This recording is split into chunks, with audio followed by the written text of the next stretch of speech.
चलिए next question है, ये 2021 में क्वेश्चन डाला हुआ था, ठीक है ना। इसको थोड़ा सा देख लीजिए। क्वेश्चन है, वीना कांग्रेस का क्या लक्ष्य था? 1789 से, देखिए 1789 से 1815 तक जो भी घटना घटा था उसे दोहराया न जाए, और नेपोलियन के द्वारा जो भी विकास का आंदोलन चलाया गया उसे दबा करके है ना, उसे दबा दिया जाए, और यूरोप में जैसी स्थिति है उसमें कोई भी परिवर्तन न होनी चाहिए। किसका कहना था? देखिए ध्यान सुनिए कि वीना कांग्रेस का क्या लक्ष्य था। देखिए 1789 से 1815 ईस्वी तक जो भी घटना घटा था, ठीक है, उसे दोहराया न जाए। बोल रहा जो भी घटना घटा था उसे दोहराया न जाए, और नेपोलियन के द्वारा जो भी जो है विकास का आंदोलन चलाया गया है उसे भी दबा दिया जाए। देखिए जो भी विकास का आंदोलन चलाया गया था नेपोलियन के द्वारा उसको क्या बोल रहा, उसको दबा दिया जाए, और यूरोप में जैसी स्थिति थी यूरोप में उसमें कोई परिवर्तन न होनी चाहिए, ठीक है ना। नेक्स्ट क्वेश्चन है, साम्राज्यवाद क्या होता है? जब कोई बड़ा देश किसी छोटा देश पर जबरदस्ती अपना अधिकार जमा लेता है उसे साम्राज्यवाद कहते हैं, ठीक है। नेक्स्ट 1848 ईस्वी में फ्रांसीसी क्रांति के कारण को लिखे। 1848 ईस्वी में फ्रांसीसी क्रांति के निम्न कारण है। पहला कारण क्या है? साम्राज्यवाद का प्रचार करना। दूसरा है मध्यम वर्ग के ऊपर शासन करना। तीसरा है राजनीतिक दलों के संगठनों में अभाव। चौथा है लुई फिलिप की असफल को सबसे बड़ा कारण माना गया है, और यूरोप ठीक है, माना गया है क्योंकि इसने जनता को वादा किया था कि अगर हमारी सत्ता आएगी, बोल रहा है जनता को वादा किया था जैसे नेता से करता, हमारी सत्ता अगर आएगी तो तमाम जनता को खुश करने के लिए गीजो को प्रधानमंत्री बनाया था, जो कठोर प्राकृतिक का व्यक्ति था, और इसके काल में भी भूखमरी और बढ़ गई थी। इसका विरोध सुधारवादी, ठीक है ना। इसके बाद नेता फर्स्ट ने लेकिन पुलिस द्वारा गोलियां चलवा दी और उसमें बहुत सारे नेता क्या हो गए, मारे गए थे। नेक्स्ट क्वेश्चन क्या है? देखिए वीना सम्मेलन का जो है आयोजन क्यों हुआ, ठीक है। वीना सम्मेलन का आयोजन क्यों किया गया था, इसकी क्या उपलब्धियां थी? वीना सम्मेलन का उद्देश्य था कि नेपोलियन के द्वारा यूरोप की राजनीतिक में लाए गए परिवर्तनों को समाप्त करना ही, पुरानी व्यवस्था को पुनः लागू करना तथा फ्रांस की क्रांति के दौरान प्रजातंत्र और गणतंत्र का उदय का विरोध करना, ठीक है। कुछ इसका उपलब्धियां थी। नेपोलियन के द्वारा जीता गया क्षेत्र को वापस करने को कहा गया। इटली को 300 छोटे छोटे राज्यों में खंडित करना, और रूस को पोलैंड का एक भाग मिला, और अतः इस प्रकार की प्रतिक्रियावादी शासन का विजय प्राप्त हुआ। नेक्स्ट क्वेश्चन है, जुलाई 1830 ईस्वी की क्रांति के कारण को लिखे। फ्रांस 1830 ईस्वी में जो एक गृह युद्ध की शुरुआत हुआ था जिसे जुलाई 1830 ईस्वी की फ्रांसीसी कहा जाता है, सही है। मेटरनिक का कथन था कि फ्रांस जब छिकता है तो पूरा यूरोप संक्रमित हो जाता है। बताइए, फ्रांस जब छिकता है तो पूरा यूरोप क्या हो जाता है, संक्रमित हो जाता है। तो पूरा यूरोप संक्रमित हो जाता है, और इसी क्रांति में चार्ल्स दसम एक स्वेच्छावादी निरंकुशवादी राजा था, जिसमें फ्रांस का पनप रही राष्ट्रीयता की भावना को दबाने का कार्य किया। और इसके द्वारा प्रतिक्रियावादी पोलिगिनिक को प्रधानमंत्री बनाया गया, जिसका विरोध उत्तरवादी लोगों ने किया था। 1830 नेक्स्ट क्वेश्चन है, 1830 के कांग्रेस का प्रभाव को लिखे। देखिए, वीना कांग्रेस का लक्ष्य था कि असफल कर दिया गया। देखिए, वीना कांग्रेस का लक्ष्य को असफल कर दिया गया और पूरे यूरोप में सामाजिक, आर्थिक, राजनीतिक क्षेत्र में विकास। तीसरा है देशभक्ति। देखिए, देशभक्ति की भावना को बढ़ाया जाए। चौथा क्या है, जर्मनी, इटली, हंगरी, पोलैंड, यूनान की व्यवस्था को देखते हुए विकास का आंदोलन किया जाए। नेक्स्ट क्वेश्चन वीवीआई क्वेश्चन है, इटली और जर्मनी के एकीकरण में ऑस्ट्रिया की क्या भूमिका थी। नेक्स्ट है उत्तर है, इटली और जर्मनी के एकीकरण में ऑस्ट्रिया की सबसे बड़ी बाधा था कि चूंकि एकीकरण के पीछे राष्ट्रवाद का क्या था, हाथ था। ऑस्ट्रिया का चांसलर मेटरनिक को कहा जाता है, जिसका कहना था कि किसी भी देश में तो शासन करो, ठीक है, करो, लेकिन जनता की भलाई न करो। यह एक निरंकुशवादी राजा था। जैसे ही मेटरनिक का पतन का मतलब मृत्यु होता है, तो वैसे ही इटली और जर्मनी का क्या हो जाता है, विकास हो जाता है। नेक्स्ट, इटली और जर्मनी के एकीकरण में नेपोलियन का क्या योगदान रहा है। इटली और जर्मनी के एकीकरण में नेपोलियन का अहम योगदान रहा था। इन्होंने इटली और जर्मनी के भौगोलिक परिधियों से बाहर करके वास्तविक सत्ता दिलाने का कार्य किया और फ्रांस की क्रांति ने राष्ट्रीयता की सिद्धांत को जन्म दिया, जो 300 छोटे छोटे राज्यों को केवल 39 राज्यों में परिवर्तित कर दिया और तथा 1806 ईस्वी में जर्मनी राइन संघ की स्थापना की। नेक्स्ट क्वेश्चन क्या है, मेजनी कौन था। मेजनी का जन्म 1805 ईस्वी के जेनेवा में हुआ था और मेजनी को इटली का एकीकरण की मसीहा भी कहा जाता है और यह एक कर्मठ कार्यकर्ता, लेखक था और दार्शनिक भी थे। इन्होंने 1830 ईस्वी में नगरीय आंदोलन चलाया था और जिसका समर्थन तमाम जनता ने की और 1831 ईस्वी में यंग इटली की भी स्थापना किया और 1834 ईस्वी में यंग यूरोप का भी स्थापना किया। नेक्स्ट क्वेश्चन है, काउंट काबूर कौन था। तो यह एक सफल कूटनीति एवं राष्ट्रवादी व्यक्ति था जो निरंकुशवादी का पक्का क्या था, विरोधी था और यह जानता था कि इटली के एकीकरण की सबसे बड़ी बाधा ऑस्ट्रिया थी, अतः ऑस्ट्रिया को हटाने के लिए इसे फ्रांस से दोस्ती कर ली। बहुत अच्छा, जबकि फ्रांस पहले ऑस्ट्रिया का पक्का क्या था, मित्र था।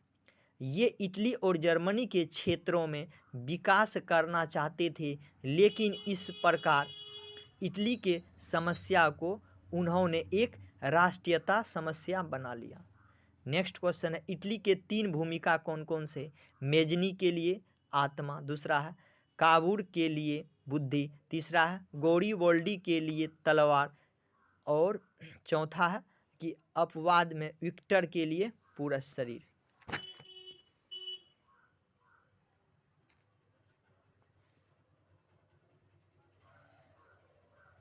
नेक्स्ट है, रक्त एवं लोह की नीति से आप क्या समझते हैं। रक्त एवं लोह की नीति का प्रतिपादन बिस्मार्क ने किया था, सही बात है। यह पर्सा का चांसलर 1862 ईस्वी में बना था और इसका कहना था कि भाषण से कुछ नहीं होने वाला है, बल्कि जर्मनी और इटली के एकीकरण के लिए एक विशाल सेना का संगठन करना होगा, ठीक है ना। बिस्मार्क कौन था, तो बिस्मार्क के बारे में देखिए, यह एक सफल कूटनीतिवादी राजा था जो हीगोल के विचारों से प्रभावित था कि यह राजतंत्र, प्रजातंत्र, निरंकुश, कट्टरवादी तथा उदारवादी आदि का समर्थक था। इसने जर्मनी के एकीकरण के लिए विशाल सेना का संगठन किया जाए और पर्सा का शासन विलियम प्रथम यह जानता था कि जब तक कि फ्रांस और ऑस्ट्रिया को पूरी तरह से पराजित नहीं कर दिया जाता है तब तक जर्मनी का एकीकरण नहीं होगा और यह काम बिस्मार्क ही कर सकता है।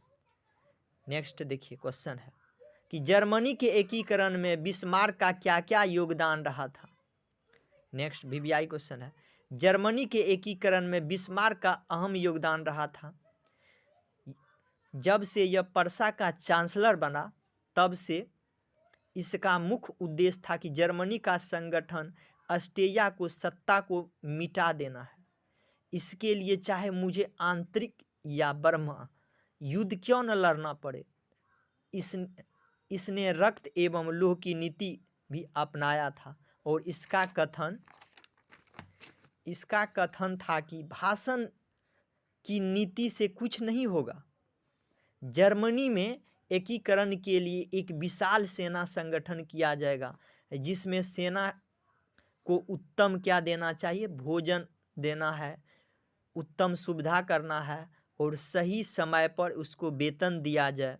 और इतने जर्मनी के एकीकरण करने के लिए रूस, फ्रांस, ऑस्ट्रेलिया को मित्रता कर ली और इस पर यह 3 प्रकार का जो है युद्ध करता है, डेनमार्क का युद्ध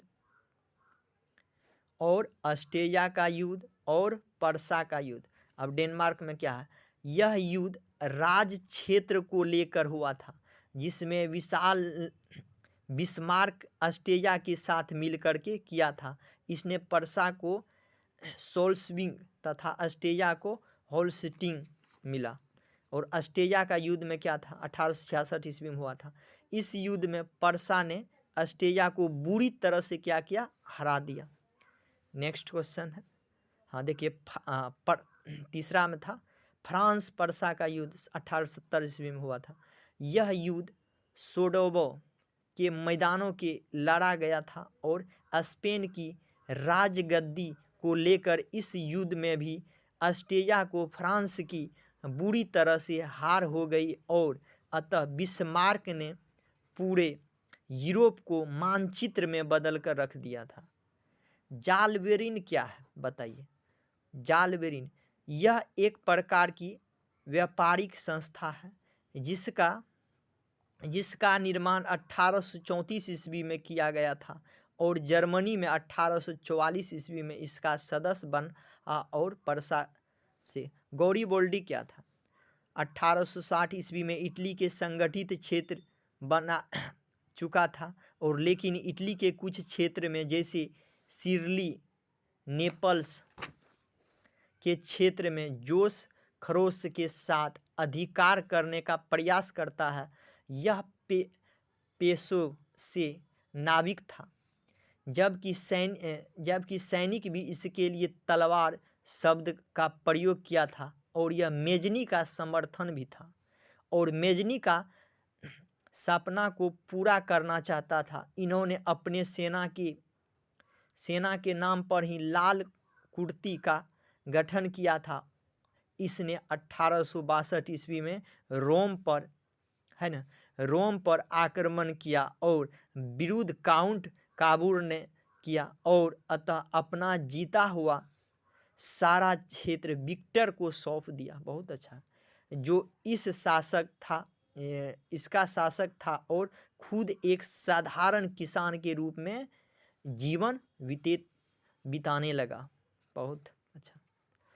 यूनानी स्वतंत्र आंदोलन का वर्णन करें। देखिए ये क्वेश्चन है, प्राचीन यूनानी का अपना अतीत गौरवनीय रहा और इसे यूरोपीय सभ्यता का पालनकर्ता कहा जाता है और क्योंकि यह ज्ञान, विज्ञान, शिक्षा, कला, साहित्य, संस्कृति, दर्शन आदि का केंद्र बिंदु था और यह देश से दूसरे देश में अपना शिक्षा पा करके अपना विकास कर रहे थे लेकिन खुद तरक्की नहीं कर रहा था। तुर्की से छुटकारा पाने के लिए विक्टोरिया फिनलैंड संस्था का गठन किया और तुर्की साम्राज्य को मिटाने का प्रयास किया। यूनान एक स्वतंत्र देश बनाना चाहता था और इस यूनानी स्वतंत्रता संग्राम के इंग्लैंड का महान कवि लॉर्ड बायरन शहीद हो गए, जिसके कारण पूरे यूरोप में आक्रोश का लहर छा गया। और 1827 ईस्वी में लंदन में एक सम्मेलन हुआ था, जिसमें रूस, फ्रांस, इंग्लैंड एक साथ होकर के तुर्की का क्या किया, विरोध किया। और 1829 ईस्वी में एड्रियानोपुल संधि यूनान और तुर्की के बीच हुआ, जिसमें तुर्की की हार हो गई। और 1832 ईस्वी में कुस्तुनिया की संधि के तहत यूनान को आज़ाद कर दिया गया और यूनान का राजा ओटो को भी बना दिया। बहुत अच्छा। चलिए नेक्स्ट क्वेश्चन है, पूंजीवादी क्या होता है?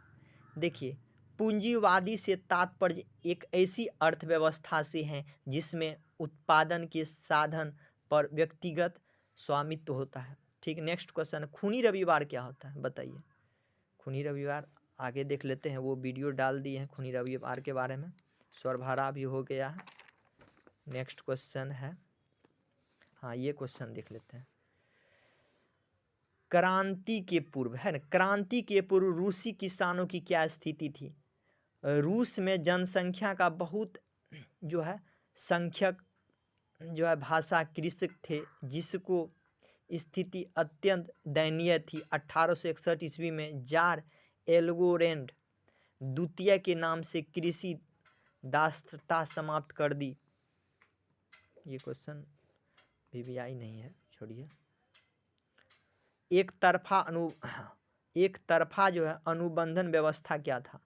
एक तरफा अनुबंधन व्यवस्था एक तरफ की बंधु मजदूर थी, वहाँ मजदूरों का कोई अधिकार नहीं था, जबकि मालिक को असीमित अधिकार। देखिए, वहाँ पे मजदूरों का कोई भी अधिकार नहीं देता था और मालिक का अधिकार एक सीमित अधिकार मिलता था।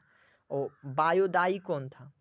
तो गुरिल्ला युद्ध का लाभ उठाते हुए फ्रांस ने पेरिस को वायुदाई को बुला करके वियतनाम का शासन बना दिया और वायुदाई पूर्व से फ्रांस के समर्थन से दक्षिणी वियतनाम पर भाषण दिया। नेक्स्ट है क्या, हिंद चीन का अर्थ क्या होता है? हिंद चीन के अंतर्गत आज के अत्यंत नाम लाओस और कंबोडिया के क्षेत्र आते हैं। हिंद चीन के अंतर्गत कौन कौन आता है?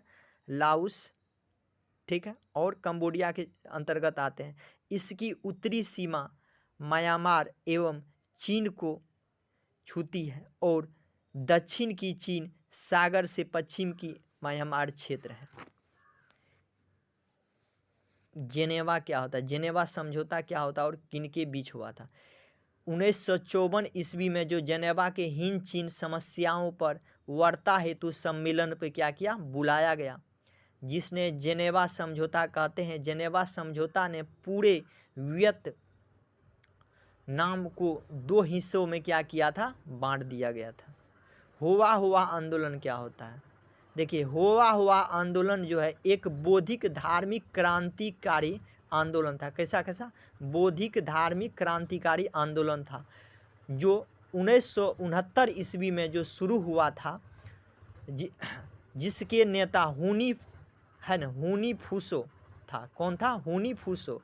क्रांतिकारी आक्रवादी घटनाओं को भी अंजाम देते ही जिसमें आत्मदायक भी शामिल हो जाता है।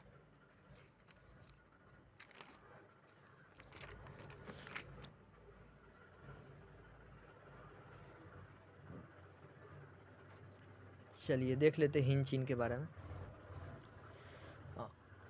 हो ची मिन्ह का विषय संबंधित लिखे। 1817 ईस्वी में जो हो ची मिन्ह का एक अत्यनामी छात्र ने पेरिस में साम्यवादियों का एकजुट बनाया था।